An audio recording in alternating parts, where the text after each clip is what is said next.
Olá, bem-vindo ao Ratoruja Play Game! E hoje vamos falar um pouco mais sobre Dragon's Dogma 2. E pra não ficar só a minha cara aqui, eu vou deixar um gameplay que eu gravei aqui do lado, mas eu não vou botar a música, os efeitos sonoros do jogo, pra não ter problema de copyright, esse tipo de coisa, você sabe, né?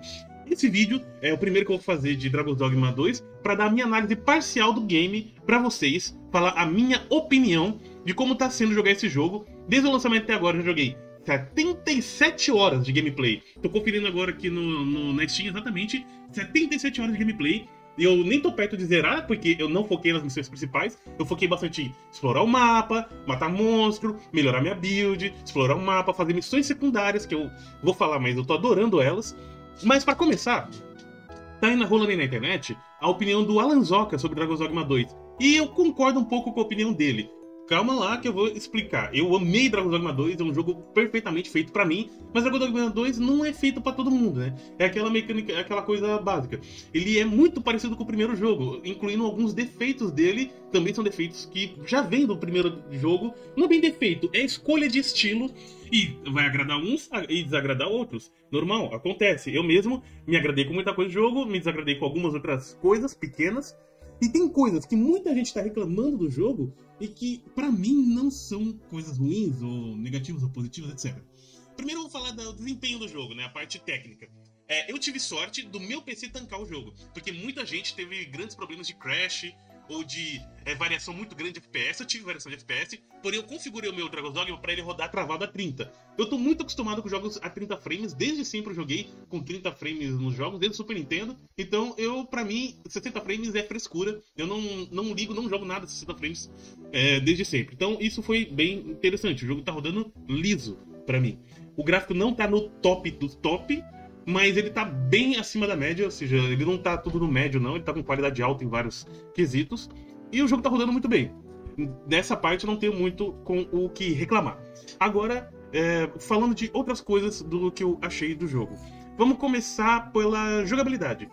Os comandos e tal. Eu, diferente de muita gente, diferente do que o jogo fala, tô jogando no teclado e mouse, né? Sendo que o recomendado é jogar no controle. Eu tenho um controle aqui de caixa X pro meu PC, né? Eu tenho um controlezinho desse, mas eu optei por jogar igual eu joguei o primeiro jogo. O primeiro jogo eu joguei teclado e mouse, o segundo também estou jogando. E as teclas foram bem colocadas, só tive que mudar uma tecla que eu não tava gostando, que é ficar apertando. Se eu não me engano, era Shift pra. Não sei se Shift era o que eu peço. Ah, o Alt, não sei. Ele, por padrão, vem com uma tecla para ativar suas skills que eu não gostei, eu mudei pra tecla Q do teclado. Que eu já tô acostumado com outros jogos que eu jogo que você usa o Q pra utilizar habilidades. Então, foi a única mudança nos controles. Eu tive vontade de fazer algumas outras. Por exemplo, o jogo utiliza a tecla E para segurar coisas e a tecla V para usar uma habilidade única de cada classe, né? Uma coisa única de cada classe. Eu pensei em trocar o V e o E, né? E para guardar a arma ele usa o X. Eu quase coloquei no R, que é o que eu tô mais acostumado em muitos jogos. R para recarregar a arma, e se você segurar o R você guarda a sua arma. Mas eu não mexi nisso, essa parte de jogabilidade eu deixei. Comparando um pouco com o primeiro jogo, as classes do segundo jogo, aí é uma parte que tem ficado muito polêmico. E um amigo pessoal meu, do qual eu uso o peão o tempo todo, que é a Evelyn, abraço Evelyn, ela não gostou muito das classes do segundo jogo, porque eles cortaram classes do primeiro jogo. O primeiro jogo tinha 9 classes, o segundo tem 9 classes, mas não são as mesmas. Ó, tosse vindo. Enfim, tem que tomar um pouco d'água.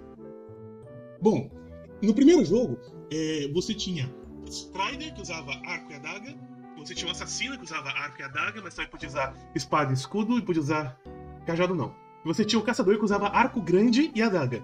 Então, no Dragon's Dogma 2, você tem o ladrão, que usa adaga, o arqueiro, que usa arco, o combatente, que usa espada e escudo. Meio que cada classe tem seus equipamentos específicos. No caso do combatente, não tem só espada, você também pode usar massas, que no primeiro jogo, a classe que usava massa era o Guerreiro Místico, que não tem nesse jogo, foi trocado pelo Lanceiro Místico, que é lá do Dragon's Dogma Online, e que ficou muito bom. Eu gostei do Lanceiro Místico. Não é minha classe favorita, minha classe favorita é essa aqui, ó, que tá aparecendo, o Arqueiro Mágico, mas já vou falar dele também, que tinha no primeiro jogo, e ele podia usar o Arco Mágico e adagas, ou o Arco Mágico e um cajado de mago, não de feiticeiro. Porque o feiticeiro também tá nesse jogo, ele usa Arcstaff, que é um cajadão grandão. E o mago usa cetro, né? Ele usa um cajado pequeno. Eu mudaria, eu faria o mago usar varinha e o feiticeiro usar cajado. Assim, daria uma diferença maior entre eles, mas não sou eu que tô criando o jogo, né? Enfim. Nesse jogo você também tem classe com armas novas, que é o ilusionista, que ele usa um incensário, o lanceiro eu já falei que ele usa uma lança, uma lança de 2 pontos, é interessante isso. E deixa eu ver mais algum. Eu ainda não desbloqueei o chefe de guerra que possa todas as armas, mas eu já sei como ele funciona e eu achei mais ou menos. Bom, o Vitãozinho, né, tem um canal chamado Vitãozito. Eu vou ver se eu esqueci como é que funciona o nome dele. É um Z amarelo, o ícone do canal dele. Eu vi a análise dele e ele reclamou bastante, por exemplo, de que isso nerfou as classes, né? Elas eram mais variadas no primeiro. Eu discordo, né? Ela no segundo, cada classe está mais única. E ela é mais dependente de outras classes. Por exemplo, no primeiro jogo, o assassino era uma classe que você não precisava de nenhum peão. Você podia jogar só de assassino puro, porque você faz tudo. E o arqueiro mágico também. Agora nem tanto. O arqueiro mágico está ainda bem legal, com exceção de uma coisa no arqueiro mágico que eu sinto muita falta, que é uma mobilidade. O arqueiro mágico no primeiro jogo ele tinha pulo duplo quando ele usava a adaga. Ele tinha o flutuar de mago quando ele usava o cajado. Agora você não tem nenhum dos dois, não tem nada. E a tecla V, né, que é a habilidade padrão do arqueiro mágico, é inútil, que você troca de mira precisa pra mira ampla. E a mira ampla você não vai usar, a mira ampla é ridícula. Mesmo a mira precisa, se você quiser mais alvos, é completamente dispensável a tecla V. Poderia ser trocado por um pulo mágico, por exemplo. Eu imaginei que você aperta o V, você carrega uma energia e você, quando você pula mais alto. Porque o arqueiro mágico precisa de alguma mecânica de exploração vertical. Ele não tem nada. Enquanto que mago e feiticeiro flutuam, que foi com o feiticeiro que eu quebrei o jogo. Eu entrei em áreas do mapa que, na maioria dos gameplays do mapa, tem um monte de área preta. Eu consegui subir em uma dessas áreas pretas com o feiticeiro, usando um esquema que eu invoco um pilar de gelo para dar um degrau, eu pulo em cima do pilar e eu flutuo até alguma beirada que eu consigo agarrar, e aí eu consigo passar para lugares que não era para eu subir. E o feiticeiro, ele é muito importante, o feiticeiro mago, porque eles podem flutuar para você pegar muitos colecionáveis, que tem um jogo que você dá pra pegar com personagens que tem alguma mobilidade vertical. Coisa que o arqueiro mágico não tem nenhuma mobilidade vertical, olha só que delícia. O combatente, ele tem uma mobilidade vertical, ele tem um ataque de pulo, então você pode pular e dar um ataque de pulo pulando, aí você consegue chegar um pouco mais alto. O guerreiro também tem um pouquinho de mobilidade vertical com tipo um gancho que o guerreiro dá com a espada das mãos, ele voa pra cima. Mas é pouca. Nesse jogo você tem o incenso de arpia, que te ajuda a ter mobilidade vertical, mas é só uma ajuda e ele é bem raro. Eu acabei quase não usando, usei só o suficiente ali que eu preciso pra conquista de usar o incenso de arpia uma vez. Eu só usei pra pegar a conquista, mais nada. Porque eu joguei o meu jogo quase todo de mago e feiticeiro, até desbloquear o arqueiro mágico, e é uma mecânica que tem no primeiro jogo que volta no Dragon's Dogma 2. Agora falando sobre a parte de atributos do Dragon's Dogma 2, isso é uma coisa interessante. No primeiro jogo, você tinha um esquema de fazer atributos mínimos e máximos, porque cada classe ganha uma quantidade de pontos de atributo quando você passa de level, dependendo da classe que você está equipado na hora que você passa de level. Tinha isso no primeiro jogo e tem isso no segundo jogo. Segundo os trailers, segundo o que as pessoas falavam antes do lançamento do jogo, isso ia ser muito suavizado. E foi suavizado. Tipo, a diferença é bem pequena. Você passar level com uma classe ou com outra, mas ela ainda existe. E se você quer maximizar o dano mágico, comece jogando de mago e depois vai pra feiticeiro. Quer maximizar o dano físico? Jogue de ladrão o jogo todo. Ladrão ou arqueiro, se não me engano. São os que mais ganham dano de ataque. Não sei se é o arqueiro, acho que o arqueiro ganha mais ataque do que o ladrão, não tenho certeza. Então se você quer fazer um personagem bem danudo, são essas classes que você vai usar. O guerreiro é pra vida, o lanceiro místico é a classe mais equilibrada do jogo, em que de ataque físico e ataque mágico, ele é híbrido o dano dele. E o chefe de guerra é a última classe que você vai desbloquear, eu ainda não desbloqueei, e eu já tô bem avançado no jogo. Enfim. O ponto é, quando você troca de classe, parte dos seus atributos, não todos, são reajustados para que essa classe que você está usando agora não fique completamente inútil, diferente do primeiro jogo, que se eu jogou o jogo inteiro de mago e feiticeiro, você mudar para um guerreiro, você vai ser o guerreiro mais fraco do mundo. Você vai ser muito, muito fraco. Nesse jogo não. Mais ou menos uns 70% dos seus atributos, eles são remanejáveis, ou seja, se eu tenho 1000 de magia, quando eu mudar para um guerreiro, 700 desse 1000 vai pra força. Não é 700, não é 1000, não é o valor, o dano bruto, é o que tá entre parênteses, porque o que tá entre parênteses é o seu atributo do seu personagem. O que tá fora é o que tá modificado por equipamentos e habilidades, tipo as passivas, os attunements. Então, itens e os attunements afetam os atributos. Você tem que fazer uma build. E, em quesito de build, eu gosto muito de fazer build em jogos. Nesse jogo tá funcionando bem, as minhas ideias de build estão todas rolando muito bem. Tem uma mecânica nesse jogo que melhorou do primeiro pro segundo jogo, que são os ferreiros. Cada país tem o seu tipo de ferreiro que faz uma coisa diferente. Vermund, que é a capital, que é o principal ali, é o ferreiro mais equilibrado. Ele aumenta todos os atributos, um pouquinho de cada. Então, pra mim, o melhor pra armaduras é Vermund. Batal, ele é focado muito em dano físico, né, em força e defesa física, então é bom pra fazer armas de guerreiro, o arco do arqueiro, as adagas do ladrão, é bom em Batal, né, em Batal. Na Cidade dos Elfos é bom pra coisas mágicas, então o meu arco mágico do meu arqueiro mágico eu upei até o nível 3, que é o nível máximo, no Cidade dos Elfos. Nível máximo, assim, dá pra fazer Dragon Forjar, que mudou um pouco do primeiro pro segundo jogo, mas tinha terminado os ferreiros normais. E tem o Ferreiro Secreto Anão, que não é tão secreto, quando você desbloqueia o arqueiro mágico, o ferreiro tá ali junto. Então você descobre o ferreiro anão junto ao desbloquear a classe de arqueiro mágico, que não tem muita ligação. Ele muda a capacidade das suas armas de derrubar os inimigos e das suas armaduras de impedir de você ser derrubado. O que é muito bom, porque você é derrubado constantemente nesse jogo. Os inimigos desse jogo estão muito mais agressivos que no primeiro jogo. E você não vai querer tá andando por aí sem os pawns, né? O grupo, né, do Arisen, o seu peão principal e os outros 2 peões que estão com você é extremamente importante no segundo jogo. E a composição desse grupo é muito importante. Você fazer uma boa composição, um bom esquema, né? Se você quer ser um guerreiro de linha de frente com 3 magos te curando e dando magiada, é legal. Você faz a sua estratégia. Eu faço a estratégia bem equilibrada, né? O meu personagem dano mágico, aí os 3 peões Ai, a porta bateu. Um mago de cura, que normalmente é a minha peão principal, mas eu tô variando um pouco as classes dela pra desbloquear todas as vocações. Um guerreiro e um arqueiro, né, pra dar dano físico. Porque o arqueiro mágico não dá dano físico e matar golem de arqueiro mágico é tão irritante no segundo jogo igual é no primeiro. É impossível você dar dano com arqueiro mágico ou com o feiticeiro dá. Você dá dano no golem. Arqueiro mágico não dá. Você não tem nenhuma habilidade do arqueiro mágico que dê dano não mágico. O feiticeiro tem com o tremor, o tremor de terra, e com o furacão. O furacão também dá dano físico. E aí você consegue destruir o golem. Com o arqueiro mágico, sinto muito. Se você ama jogar de arqueiro mágico como eu, você vai ter que fugir dos golems ou contar muito seus peões. Mas na boa, os peões não conseguem destruir a medalha que fica debaixo do pé do golem. Eles não conseguem bater naquela. É um inferno. Agora falando de uma coisa que o Alan reclamou, né? Que são sempre os mesmos bichos que você mata. Bom, os bichos eles são variados pela região que você tá. O Alan não saiu de Vermund. Em Vermund tem muito Goblin, tem muita Arpia, tem muito Ogro e tem muito... Ogro é mais de caverna. Tem muito Ciclope. São os bichos mais comuns de Vermund. Ah, e Lobo. No deserto, em Batal, você tem outros tipos de Goblin, que são os Hobgoblins, são maiores. Você tem muito ladrão, tem bastante... Tem ladrão em Vermund também, mas em Batal tem mais. As arpias de lá são diferentes, mas uma coisa os bichos são parecidos. A variação, eles têm quase todos os bichos do primeiro jogo estão no segundo, e eles criaram novos bichos, como o Slime, que não tinha no primeiro, alguns mini-chefes novos, como o Dolahan, que não tinha no primeiro. Aqui tem o Feiticeiro Sombrio, que já tinha no primeiro também. Mas eles poderiam ter criado mais. Uma coisa que eu senti falta é de nas dungeons, nas cavernas, ter um chefe final, como no Elden Ring. Toda dungeon tem um chefe final. Aqui, poderia ser algumas dungeons ter chefe final, porque quase não tem.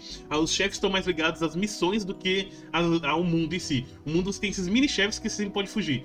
Mas não tem um chefe final, assim, que você entra numa sala, a porta fecha, você tem que matar aquele chefe pra poder abrir a porta, poder sair daquela sala. Não tem muito isso, a não ser nas missões. Nas missões você pode encontrar isso, é raro até também, não é muito a vibe do jogo, mas o jogo ele é bem divertido pra mim, ele clicou muito pra mim, eu gostei bastante do jogo.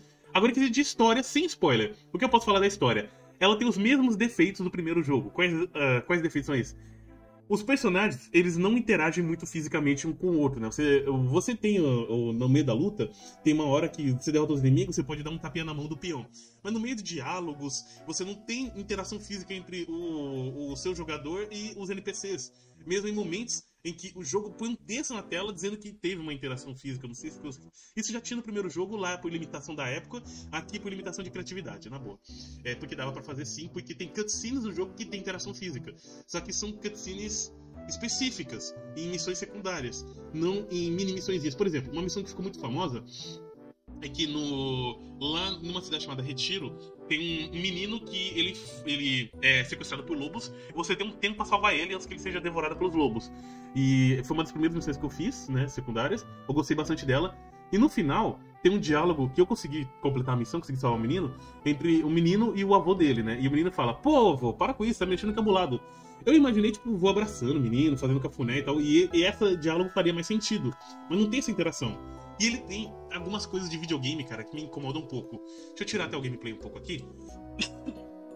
Isso é comum em videogame e isso me incomoda um pouco. Por exemplo, você terminou uma quest, né? E o cara da quest, ele faz isso daqui. Vocês... desculpa, gente. Eu falei muito tempo aqui com a gravação pausada. Eu não me lembro onde eu parei, quer dizer, eu parei na hora que eu fui imitar um NPC. Só explicando, os NPCs eles têm uma movimentação travada, parecem uns bonecões, assim. Isso os NPCs de missão secundária. Tipo, não tem interação física. Tem uma missão no Retiro, que é uma das missões primárias, apareceu alguns trailers e tal, em que um menino é sequestrado por lobos e você tem um tempo pra salvar ele antes que ele seja morto pelos lobos. E quando você traz de volta, o menino fala... O menino e o avô, né? O avô fica feliz por o menino ter voltado, e o menino fala... Essa cena é piada. Eu imaginei essa cena com o avô pegando o menino, abraçando, sabe, café. Não tem essa cena, sabe? Não tem ele. É tipo um NPC parado aqui, né? Por aqui. Eu sinto saudade de você e tal. Aí o outro boneco depois vai quebrar a quarta do outro boneco. Avô, para, não chega pro cabulado. Eu bato nessa tecla porque eu acabei de zerar Baldur's Gate 3. Baldur's Gate 3 tem mais interações de NPCs entre si, de você com seus membros da party. Aqui tem uma interação do você com o membro da party, que é a batidinha na mão, que nem sempre funciona, né? Tipo, quando você mata um chefão legal, o pau fica com a mão levantada, você chega perto dele, era pra você bater a palma na mão dele. Tem hora que vai, tem hora que não vai. Quando você tá... Também tem uma batidinha de ombro quando não dá pra conectar as mãos. Só que isso é automático, você não controla apertando a tecla de interação, que era o que eu queria. Por quê? Eu já caí em buraco por causa disso. O pau ficou assim e começou a animação e meu personagem andou pra dentro de um buraco. Então eu não gostei disso. Eu falei muita coisa aqui. Eu falei muita coisa com o vídeo parado. Com a gravação parada. O jogo é em quesito de monstros. É uma das coisas que o Alan Zoka reclamou. Mas os monstros, eu entendo a reclamação dele. Mas isso era algo que já tinha no primeiro jogo. E meio que é um estilo do próprio jogo. Não me incomoda, mas incomodou ele. Eu respeito a opinião dele, porque, por exemplo, tem gente que ama Monster Hunter. Eu tentei gostar de Monster Hunter e eu não consegui gostar de Monster Hunter. Eu tentei mesmo, com vontade. E não deu certo. Zerei o World, zerei o que veio depois do World. E mesmo não gostei, cara. Não clicou pra mim. Já Dragon's Dogma clicou no primeiro e segundo. O ponto no jogo você enfrenta muitos goblins, muitas arpias, ciclope, ogro, isso tudo ali no começo do jogo. Tem slimes aqui e ali, de noite tem esqueletos e ladrões. Esses são os tipos de inimigo que você mais vai ver no jogo todo. E é bem comum, e o Alan Zoka reclamou disso, que tipo, toda hora ele tava enfrentando esse tipo de bicho. Uma coisa que eu digo é que o Alan Zoka começou a jogar de mago, e mago no Dragon's Dogma 2, eu gosto de jogar de mago, gostei, mas mago como o jogo aqui, as classes são mais únicas, o mago é bem squish, né? Ele é muito frágil. Então você tem que ter uma equipe, uma party que compense isso. No Dragon's Dogma 2, as classes elas são bem únicas e elas se complementam. Diferente do primeiro jogo que você tinha classe overpower, tipo o assassino e o próprio arqueiro mágico do primeiro jogo. Que você não precisa de uma equipe, só o personagem sozinho, o arqueiro mágico tem pulo duplo, ele tem dano alto com o arco mágico, você tem as adagas pra atacar corpo a corpo, ou o cajadinho pra lançar magias de mago. Ele faz um cafezinho show. O assassino também é a mesma coisa, ele é extremamente... Agora pro lado do dano físico, né? Tem adagas, tem espada e escudo, tem um arco, ele é bem solitário, né? Você consegue zerar o jogo só jogando com essas classes. Dragon's Dogma 2 isso não acontece, as classes precisam umas das outras, só o mago cura e dá buff. No primeiro jogo, o feiticeiro tinha alguns buffs e ele tinha debuff, coisa que não tem no segundo jogo. Quem tem debuff no segundo jogo, o arqueiro mágico ele tem uma flecha que dá sono, que é boa contra ogro, mas você não vai usar, porque você só tem 4 espaços para skills. No primeiro jogo você podia carregar 6 skills. 3 para arma principal e 3 para arma secundária. E no caso de feiticeiro, você carregava só 3 magias, né? 3 ou 6, agora eu não lembro se eram 3 ou 6, porque faz tempo que eu joguei. Eu lembro que com o arqueiro mágico você carregava 3 skills de arco e 3 skills de adaga ou cajado, dependendo se você estava equipado adaga ou cajado. Com o cajado, o arqueiro mágico podia flutuar, com a adaga, o arqueiro mágico podia dar pulo duplo. No segundo jogo, o arqueiro não faz nada disso, o arqueiro mágico, né? O arqueiro normal, você tem uma quicada lá com o chute, então você tem um pulo duplo, entre aspas, o arqueiro normal, o arqueiro de dano físico. Mas uma coisa que eu bato na tecla pessoalmente é que o arqueiro mágico precisava de alguma mecânica de exploração vertical. Algum pulo mais alto, ou o pulo duplo, poderia ser. A Evelyn, que é uma amiga minha que também tá jogando o jogo, deu a ideia de uma flecha que teleporta. Eu não concordo com esse, porque o lanceiro místico já tem essa mecânica. Então seria uma mecânica repetida. E uma coisa que o Dragon's Dogma 2 corrigiu do primeiro é que não tem classes repetidas, né?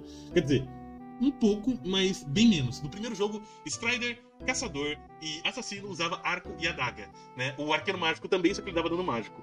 O que é uma diferença. O assassino podia usar espada e escudo, assim como o combatente. E o arqueiro mágico pode usar cajado, assim como o mago.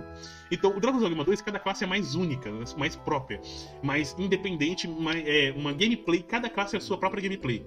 Dito isso, eu entendo não ter algumas classes do primeiro jogo, foram realmente limpadas. A parte das cores das classes, eu teria que ter imagem aqui pra mostrar pra vocês, só um momento. Olha, a parte das cores das classes, muita gente veio com isso daqui na cabeça, né? De que faltaram muitas classes por causa das cores e por causa das bordinhas. Mas uma coisa que eu preciso comentar é que as classes elas são realmente bem únicas, elas são bem exploradas e as pessoas não pensaram em algumas coisas. Por exemplo, o arqueiro mágico, é que vocês não estão vendo o meu mouse, né? O arqueiro mágico ali, ele é amarelo e azul, né? O arqueiro mágico tá bem ali no meio. Eu não sei como botar meu mouse para aparecer na gravação aqui. Enfim. Que é a mistura do arqueiro com o feiticeiro, não com o mago, porque o feiticeiro é azul escuro, o arqueiro mágico ele tá amarelo e azul escuro. O ilusionista, ele é rosa e roxo. Aí você pensa, tem que ter uma classe roxa e tem que ter uma classe rosa. O roxo é a união de azul com vermelho e o rosa é a união de azul com vermelho e amarelo, entendeu? Então, meio que já tem a combinação das classes. Essas monte de combinação com interrogação aí, o jogo nunca se dispôs a criar essas outras classes. O lanceiro místico é a mistura de guerreiro, arma de 2 mãos, com um mago que ele dá dano mágico, o feiticeiro que ele dá dano mágico. Por que o feiticeiro e não o mago? O mago, que é azul claro, ou ciano, eu prefiro chamar de ciano, ele é uma classe de suporte. Ele tem cura, ele tem buffs, ele não tem debuff. Cara, eu fiquei besta que não tem debuff nesse jogo. É interessante e ruim ao mesmo tempo. Quer dizer, tem debuff, quem aplica debuff é o arqueiro. Porque você tem flecha oleosa e flecha envenenada. Além da flecha explosiva, que nesse jogo, diferente do primeiro, você não pode soltar uma saraivada de flecha explosiva de uma vez. É uma flecha por vez, e você também consegue soltar flecha explosiva no corpo a corpo. Você enfia a flecha com a mão no alvo. Só que o dano da flecha explosiva tá muito mais alto que no primeiro jogo, para compensar que você não consegue jogar todos de uma vez. É uma só por vez, essa uma vale por metade das flechas que você usava antes. Agora, essas flechas do arqueiro, elas gastam, você tem que fazer elas. E aí você pensa, não tem nenhuma combinação de classe de ladrão. Então, porque não tem mais combinações de classe, tecnicamente. Cada classe é única, e as cores estão ali apenas para representar a inclinação da classe.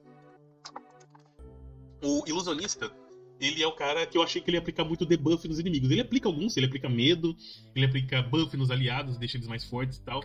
E ele faz muita ilusão, ele engana os inimigos, faz o inimigo cair em buraco. É mais ou menos essa mecânica que você jogar com o ilusionista. Você atrai os inimigos para seus decoys, para não acertar seus aliados. São seus clonezinhos de fantasma. Eu gostei do ilusionista, mas eu não consegui jogar bem com ele. Me dei bem mal tentando jogar de ilusionista, me ferrei muito. Mas é necessário você pegar primeiro a toolkit do ilusionista, que chama detecção, que vai te ajudar a pegar os colecionáveis do jogo. Os colecionáveis ficam emitindo um sonho, um brilho, e isso te ajuda a achar eles. Enfim, chegando às conclusões finais. Eu tô amando Dragon's Dogma 2, clicou muito pra mim esse jogo, mas eu entendo que ele tem muitos defeitos, ele não é feito pra todo mundo, e principalmente, ele com certeza vai ter uma DLC. O primeiro tem uma DLC, as melhores coisas do primeiro estão na DLC dele, né? Equipamentos que aumentam atributos, uma dungeon muito divertida de explorar, né? A Pitol Black Island, que é a melhor dungeon do primeiro jogo, é de uma DLC. O segundo jogo tem várias dungeons, elas são ok de explorar, como eu mencionei na parte que eu tava gravando, uma coisa que eu sinto falta é de ter chefões dentro das dungeons. Uma ou outra tem chefão, mas normalmente são dungeons que estão ligadas às missões secundárias. Essas têm mini-chefes, e as missões principais tendem a ter chefes algumas. Mas chefes, assim, tipo, entrar numa dungeon, chegar numa sala fechar, você tem um chefão pra você matar pra depois a porta abrir, que tem muito no Elden Ring, faz falta no Dragon's Dogma 2. Eu gostaria que tivesse um pouco mais, não tem. Gostei muito do esquema dos ferreiros, que ao melhorar suas armas, dependendo do ferreiro que você usa, você vai melhorar atributos diferentes, não só arma, como armadura também. Os mantos também não melhoram. Em quesito de armadura, que é muito mais Fashion Souls, tipo, você escolhe os equipamentos mais por aparência do que por atributos. Apesar de eles terem atributos, você não tem muitos equipamentos que têm atributos quebrados, sabe? Os atributos são bem suaves, tipo 5% de proteção a silêncio, 10% de proteção a veneno, e mesmo assim não faz tanta diferença. No caso das armaduras de guerreiro são melhores. Quando você melhora uma armadura no ferreiro secreto anão, que não é tão difícil, não é tão secreto assim, se você desbloquear a classe do arqueiro mágico, o ferreiro anão tá do lado do mestre de arqueiro mágico, ele te dá as armas, melhoram a chance de derrubar os inimigos, e as armaduras fazem você ser derrubado menos. Então ele dá um buff legal quando você melhora as coisas nele. Mas aí você não vai fazer o minimax, né, de atributos, porque os ferreiros de Batal aumentam dano físico e defesa física, os ferreiros elfos aumentam dano mágico e defesa mágica, o ferreiro de Vermont que é a cidade principal, é o mais equilibrado, aumenta tudo um pouquinho e diminui um pouquinho o peso. O ferreiro de batalha aumenta o peso, tá, dos equipamentos. E você tem como Dragon forjar os itens, que é algo que também tinha no primeiro. No primeiro era, você tinha que deixar o item nível 3 e matar um dragão. Aí tinha uma chance do item ser Dragon forjado, que é o nível 4 de upgrade, que depois você podia aumentar pra 5, pra 6. Só que esse aumento de nível Dragon Forge 5 e 6 só tinha na DLC do primeiro, não tinha no jogo base. Já o jogo aqui no Dragon's Dogma 2, você também pode Dragon forjar, só que é bem mais fácil. Ao matar dragões, ele dropa o sangue dele, que é uma pedrinha, e você usa essa pedrinha como dinheiro no ferreiro que Dragon forja. E ele vai Dragon forjar um item que já esteja nível 3. E o Dragon Forge é a melhoria que mais aumenta atributos e mais diminui o peso. É muito bom, mas você tem que farmar dragões, que é uma coisa legal e ruim no jogo. Por que ruim? Porque só tem 2 tipos de dragão no jogo até agora. Que é o dragão, que é um boss, né? Que é o dragão infectado. E tem o Drake. No primeiro jogo você tinha 3 tipos de dragões normais, assim, ao nível do Drake. Você tinha o Drake, o Verme e o Wyvern, né? O Wyvern era elétrico, o Vern era de gelo e o Drake de fogo. Aqui o Drake é uma mistura do Drake com o Worm. Ele cospe fogo, mas ele também solta magia. Quem soltava magia era o dragão de gelo, né? Ele não cuspia gelo, ele ficava soltando magia. E o Wyvern também podia soltar algumas magias, mas era mais raro. Ele era o dragão elétrico, né? E era legal que os 3 dragões tinham um coração num lugar diferente, na ponto fraco. O Drake era no peito, que é como eram os Drakes daqui. O Worm era na barriga e o Wyvern era nas costas, que você tinha o ponto fraco do dragão. Era mais divertido lá. Minha suposição, quando sair uma DLC, vão trazer esses dragões também de volta, vão trazer outros chefes que tinha no primeiro jogo que não tem nesse. Nesse tem novos que não tem no primeiro, tipo a Medusa desse jogo, só que é uma Medusa só. No primeiro jogo você tinha a Hydra e o Beholder, né, que não tem aqui. Né, que não chamava Beholder, tá? Eu esqueci o nome dele agora. E na DLC você tinha um chefão da DLC, alguns chefões da DLC que eram bem únicos, que era o Gazer, que é um olhão gigante, que é um chefão da DLC do primeiro jogo. Você tinha o próprio Demon, que era o chefão final da DLC. E você tinha um Acólito Dragão também, que era um chefão da DLC. Era bacana. Aqui você tem Minotauros, mais no deserto do que em Vermont. Você tem outros mini-chefes, só que o Alanzoca falou que os inimigos são mais repetitivos. São repetitivos até um certo ponto, só que são um pouco mais variados que no primeiro jogo. No primeiro jogo eram bem menos, só que no primeiro jogo o mapa era menor. O segundo jogo diz que é um mapa 4 vezes maior que o primeiro. Ele é maior, eu digo que ele é 2,5 vezes a 3 vezes maior que o primeiro. Não chega a ser 4 vezes, não, porque muita parte do mapa tecnicamente não é explorável. Eu consegui explorar dando uma bugadinha usando o feiticeiro, a magia de gelo para dar um degrau e depois flutuando para cima de áreas que não era para eu ir. Mas não tem nada lá, é só grama verde para completar o cenário quando você vê ele de longe, né? Bom, eu gostei muito de Dragon's Dogma 2, tá? Tô amando o jogo, tô viciadaço. Tanto que eu preciso escrever coisa pro Ducado Verona e eu tô jogando Dragon's Dogma 2. Eu tô gravando isso aqui na quarta-feira, pra registro dia 27, só pra vocês saberem. E essa é a minha opinião sobre Dragon's Dogma 2. Diz aí nos comentários o que, é que vocês estão achando do jogo. Se vocês querem uma opinião final, depois que eu zerar o jogo, trazer aqui um vídeo completão falando tudo que eu achei, que eu ainda não cheguei no pós-game, no endgame. Mesmo com 70 horas, é que eu tô ficando demais em explorar e fazer missão secundária do que nas missões principais. Até aí, um grande abraço pra todo mundo. Deixa comentários, curte e compartilha com os amigos esse vídeo. Até a próxima jogatina no Ratoruja Play Game.